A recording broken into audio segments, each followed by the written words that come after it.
Welcome to Extropy on Air, the podcast from Extropy Advisors, where we dive into the world of AI, digital transformation, and the future of business.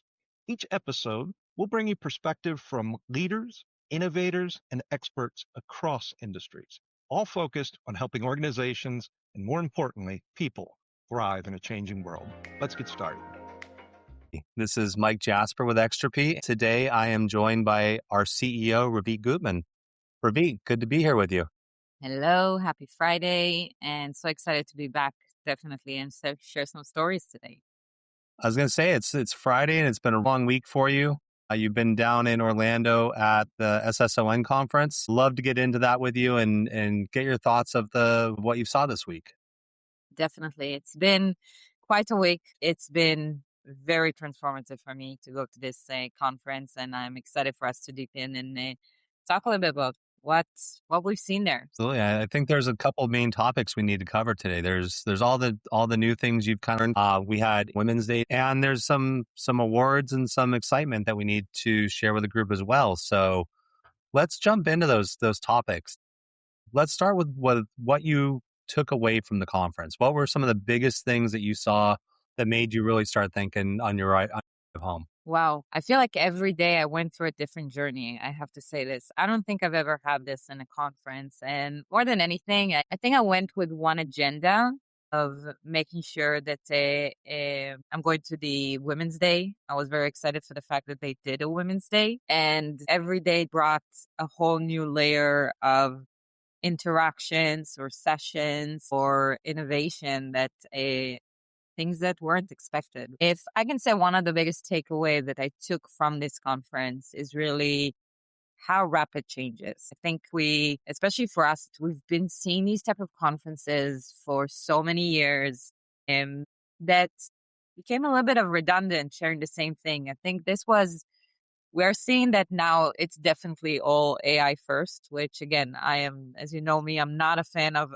anything that is AI first, but I think that's what I have seen more than anything, how everyone are trying to show how we need to think about AI, how we need to approach about AI, all the different solutions. There wasn't a single booth over there on the floor that didn't talk about AI, not a single vendor in terms of outsourcing that talked about how they're incorporating AI. But that's what sets, once again, that huge gap that exists to the human side of AI and really understanding how the gap between where all these different solutions are or where they're trying to take the market to and how far the people and actually understanding and visualizing or planning to get to that stage. What was interesting for me more than anything about SSON is that you're seeing a very mature audience. These are the top companies in the world that has probably started their digital transformation journey,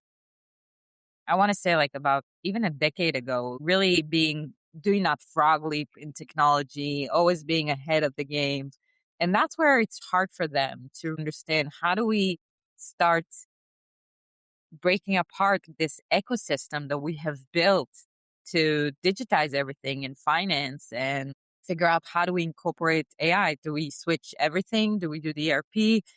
Do we need to focus on the data first? Like, where do we start? Everyone presented a lot of amazing solutions, but no one really understood from my conversations with many people is like, how do we even approach this? How do we start this? Like, where do I start? And it became very daunting to many people to understand like, okay, I understand where we need to go, but the distance of what do I take from here from this conference? How does my Monday morning look like? Like, what do I tell my team? What do we need to do? Just became greater and greater. So I found a lot of people are just confused. Well, I know you were texting me throughout the event of, every session you're in, you're kind of sending thoughts and different things. A lot of it's really exciting to see. As we look at a conference, a lot of what you do down there is these are a lot of providers. There are a lot of tools involved.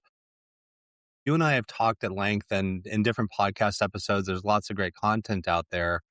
but about how AI is part of a strategy. It isn't the whole strategy. We can't just slap AI on something and say it's done. But at the same time, a lot of people, when they're tasked with how do we incorporate AI into something, that's how it's presented to them as the easy solution of, hey, we've got something built, just buy it. Can you talk a little bit about, as you're talking to people at the conference, the providers, the different attendees, how did that conversation go about, to your point, how do we fit this into the business? How does this become part of our optimization journey? One of the things that I was very fortunate to go to this conference, I actually came as an attendee.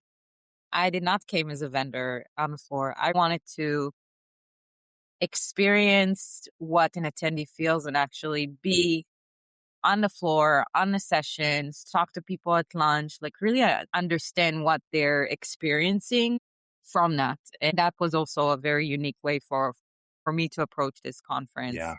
Unlike before that you're part of all the vendors that are there.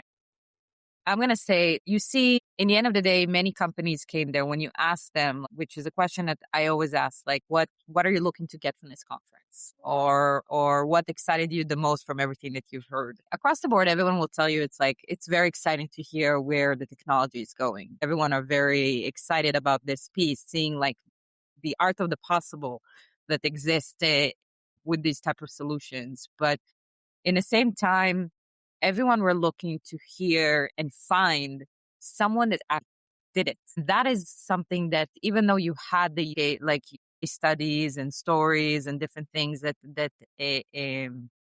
people shared in the world today, we can find an actual mature client that went through this and can guide what is the steps, what do you need to do, what is the process, how do you start. And I find that all of the sessions, all of the roundtables, all the discussion that has been in a conference was a lot of brainstorming and figuring out how do people see everything that is coming up, people sharing different type of approaches, different success stories and fail stories, which are equally important, but no one had the true answers. I'm going to say, even for me, one of the main things that I wanted to get from this conference is to understand, okay, we have all these amazing tools, but what does it mean for the enterprise layer in terms of security and compliance? And more than anything, having a conference like this where you have the big fours and sessions by them to understand how they see security and compliance in the future with having all these layers of AI and not having the governance around that AI. And I'm going to say that was a very big void, and everyone just talked about it high level, but I think just there's not a lot of clarity on it yet. There's a lot of unknowns that Yeah. as people are navigating during this time as well. So one of the things I'm hearing as you cap that, another one of the topics we talk about a lot is people, process, purpose instead of people, process, technology. We're at a point in technology where technology is the next layer on top of that. Sounds like there's a lot of focus on the technology and a little bit less on the people, process, purpose of transformation. When you talk to people and I can visualize the deer in headlight view, looks you probably got in certain conversations. But as you're talking to people and you can identify these voids around the people, process, purpose, what was that conversation like with them? Do they have an idea where they need to go? Or is it sort of that I've got point A and point C, I'd have no idea how to get there? What did you see? So during the sessions, there was a track specifically about process. And I went to a couple of sessions with that because for years we have seen, should we need to fix the process first or implement a solution to guide the process, especially with a conference like this that is all about shared services and outsourcing. Process plays a huge role more than anything. But definitely, I'm going to say that's where a lot of people are trying still to navigate around the purpose. Because everyone are still in that place of, should I offshore, yes or no? How does our hubs look like in terms of our services centers globally? What is the processes that we need to fix? And that is where they try to get more and more use cases and how you actually go back and build those type of processes ahead of time, prepare that you need to have these processes to get to the next level, and how you build that foundation that you need in order to get and scale to the next era, essentially. So that people understand that that is where the focus needs to be right now.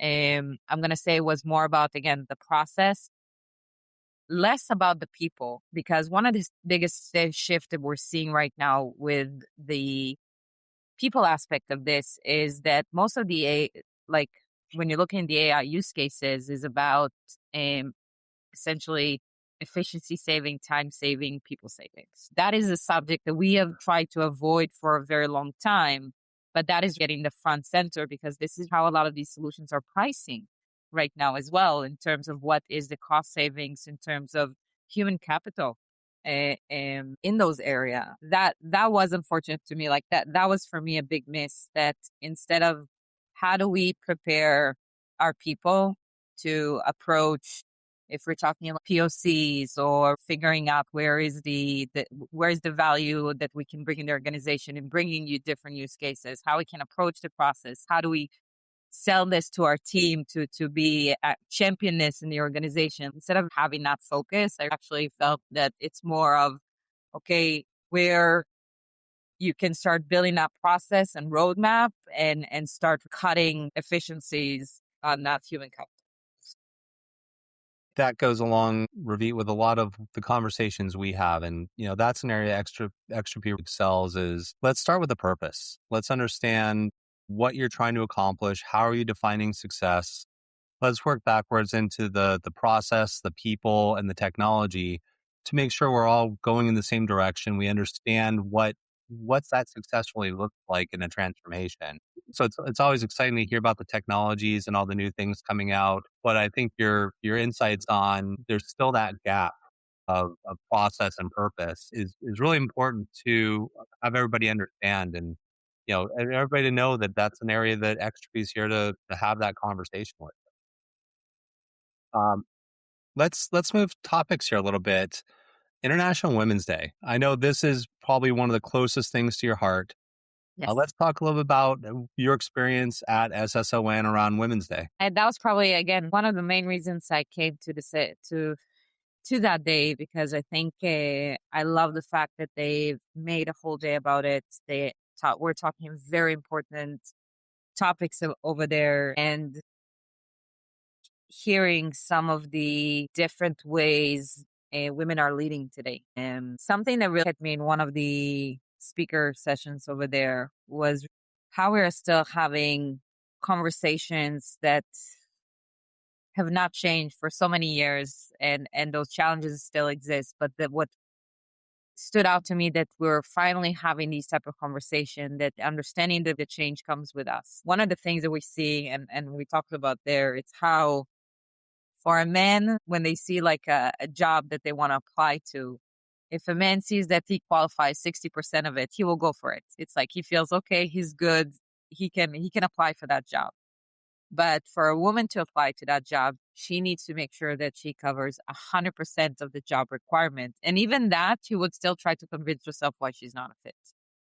And I like that they talked about that piece, because this is so great to fight for equality and making sure that we're getting the right places and the right spaces, and then lifting women to know that they can be the mother and the wife and do it all, and it's okay.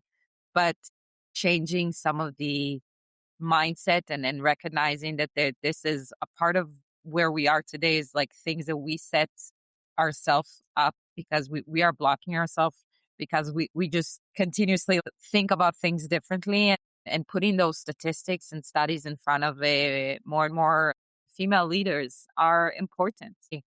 This was very enlightening for me to see that as well. I think part of the discussions was really how to really set boundaries, how to, even though we know that it's impossible to have a work-life balance, and especially in a virtual world more than anything, then how it's important for us to make sure that we set those boundaries so we don't burn out. And we don't get to a point that it's just it's too much, or one side it takes over the other. And that was for me a very big change in some of these Women Day, because it was very uplifting of different stories the people share, and especially with now that we live in a world that, like I said, the diversity and inclusion is not being one of those key metrics that are being measured anymore, but it is something that we as women need to continue promoting and uplifting different female leaders around us or in the workforce. And actually, we can actually still promote this from us because we are that compassionate leaders and compassionate people, and we are thinking about these things in our day to day. So even if it's not the matrix or a KPI, these are things that are important to us, and we need to continue driving that. So that was some of the key takeaways I had from those sessions. Very nice. I know that, Women's Day is something we champion hard here at Extropy. For us, it's not just a day; it's really every day. But we tend to celebrate it internally and externally. It's a time to bring focus to things, and we've done a lot of conversations ongoing.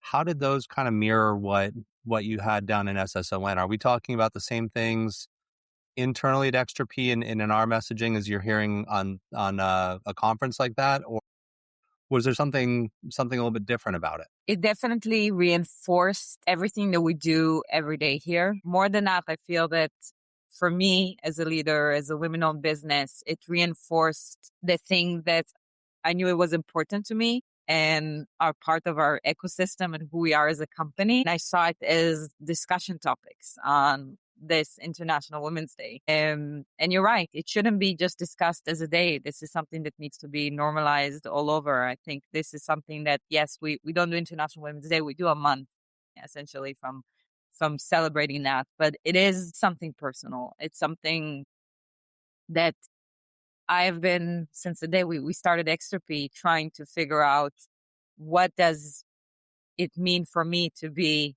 a female leader, a women-owned company? How do I support the women in my business in the best possible way? How do I promote women in finance and women in tech? That these are two industries that are very led, male led, and support our women to grow in these type of industries. And more than anything, this was an affirmation that everything that we do here is the right thing. And we are, again, promoting these things every single day. I even wrote a post on it.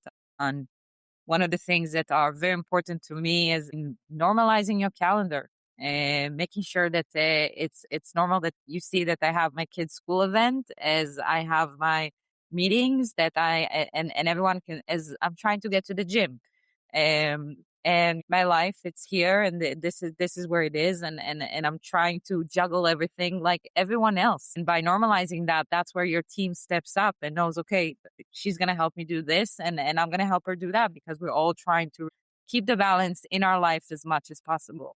And that was a whole discussion topic by itself, something that for years, as we're building here, we're trying to promote all the time and in creating the workspace that we're doing here. I would say more than anything, just jumping ahead a little bit, I think for me was the biggest proud moment as well is the award, Yes. because this project and this customer was led by two incredible women, Kathy and Caitlin, that have seen the vision, has brought the vision.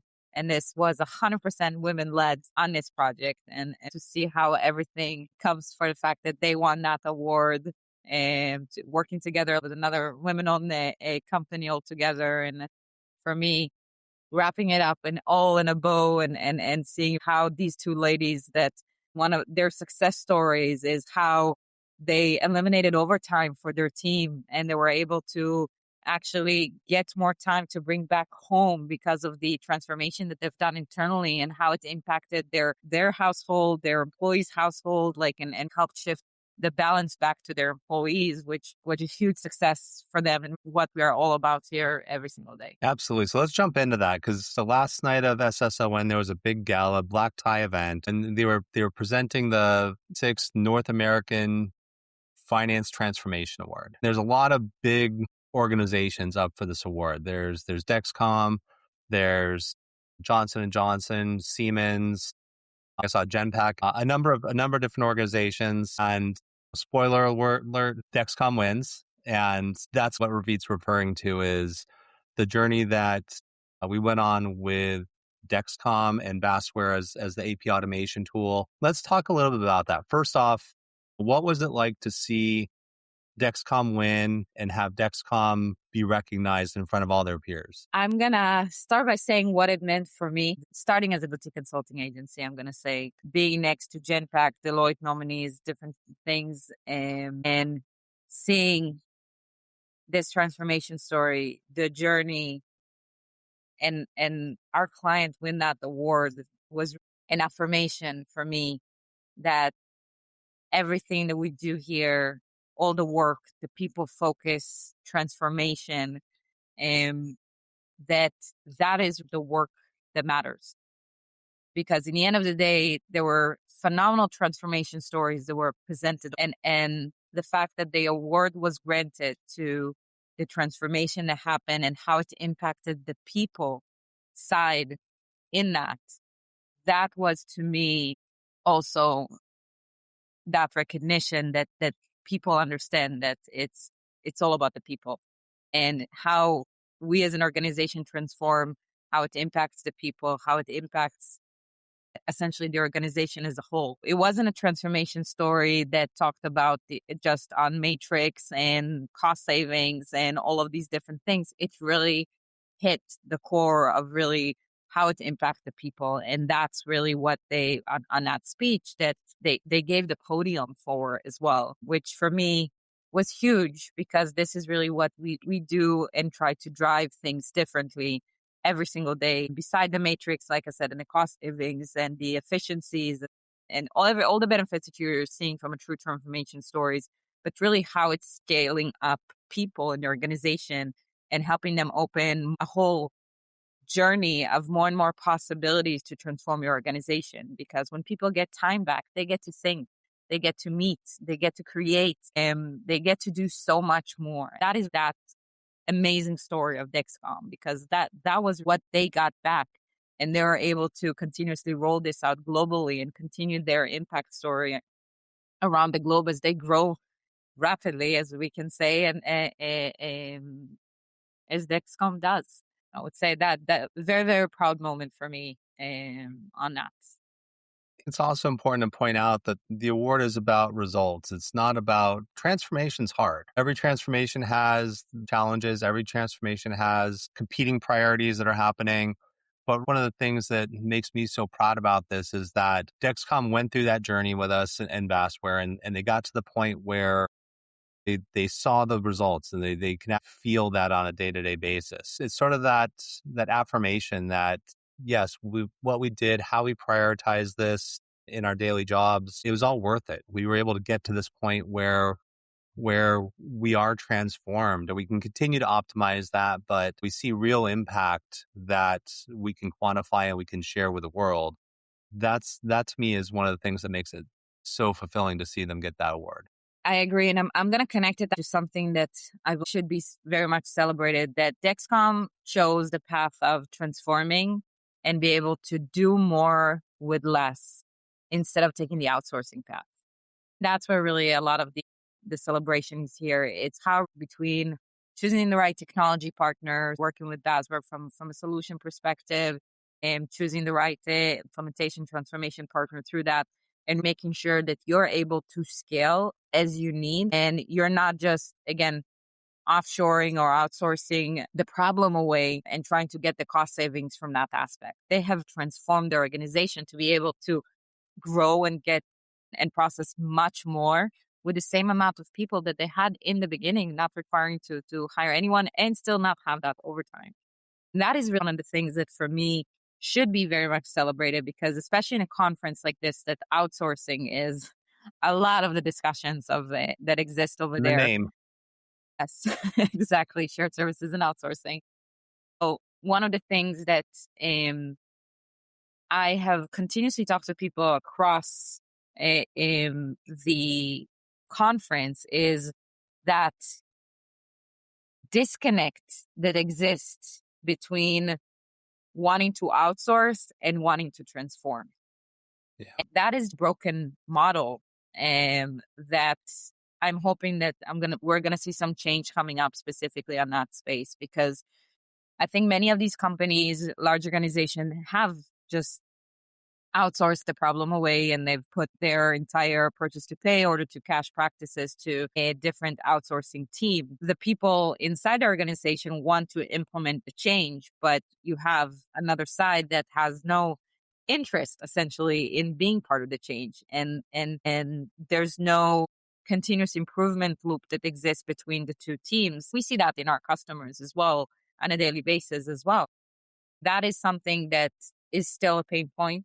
Um, but we are seeing more and more of a shift in the outsourcing firms that they are trying to figure out how they can be part of those solutions. I've seen IBM present new AI tools for their customers, and Genpact also presenting new solutions.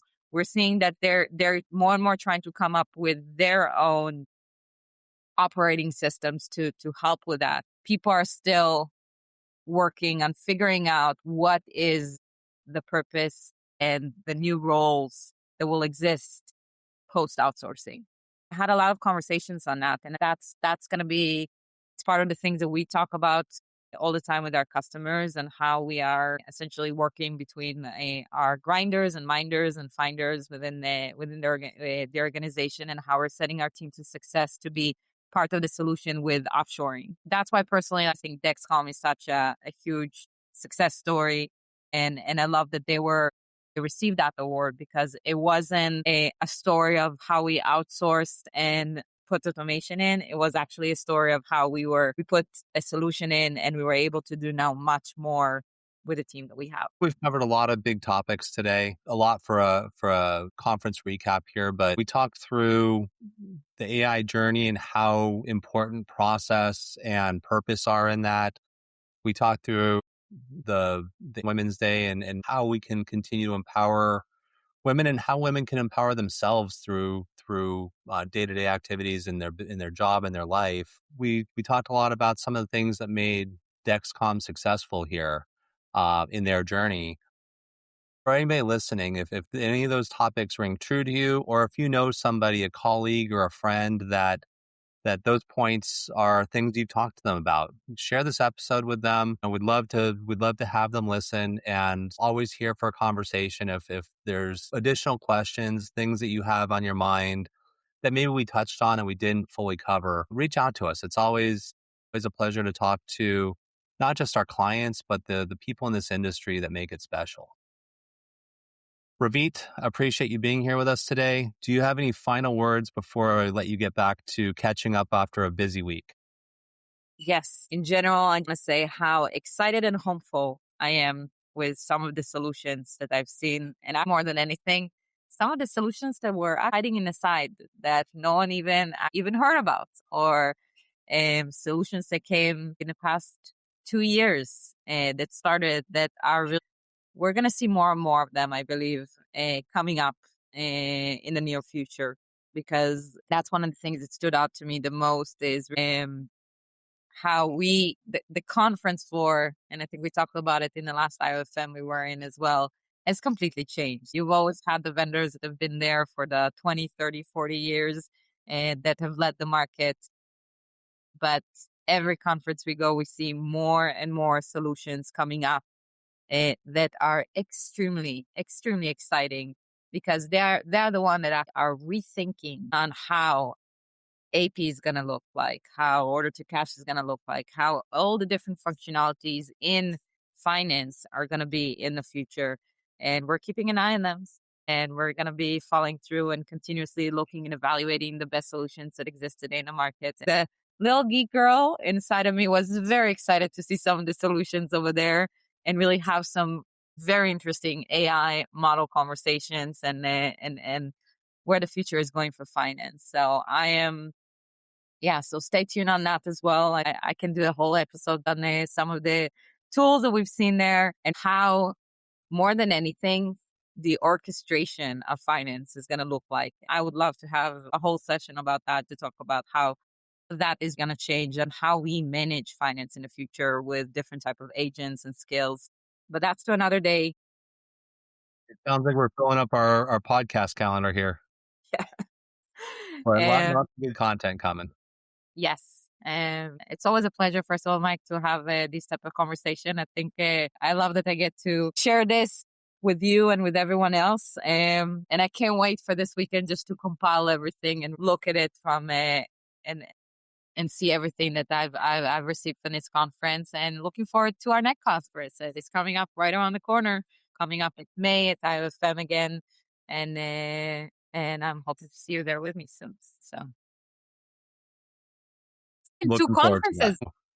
that. Ravit, appreciate your time. Everybody, thank you for listening, and we can't wait to talk to you again. Thank you. Thanks for listening to Extropy On Air. We hope you found today's conversation insightful and inspiring. Be sure to follow or subscribe so you never miss an episode, and connect with us at Extropy Advisors to continue the conversation on AI and digital transformation. Until next time, I'm Kevin Zirkle, and this has been Extropy On Air.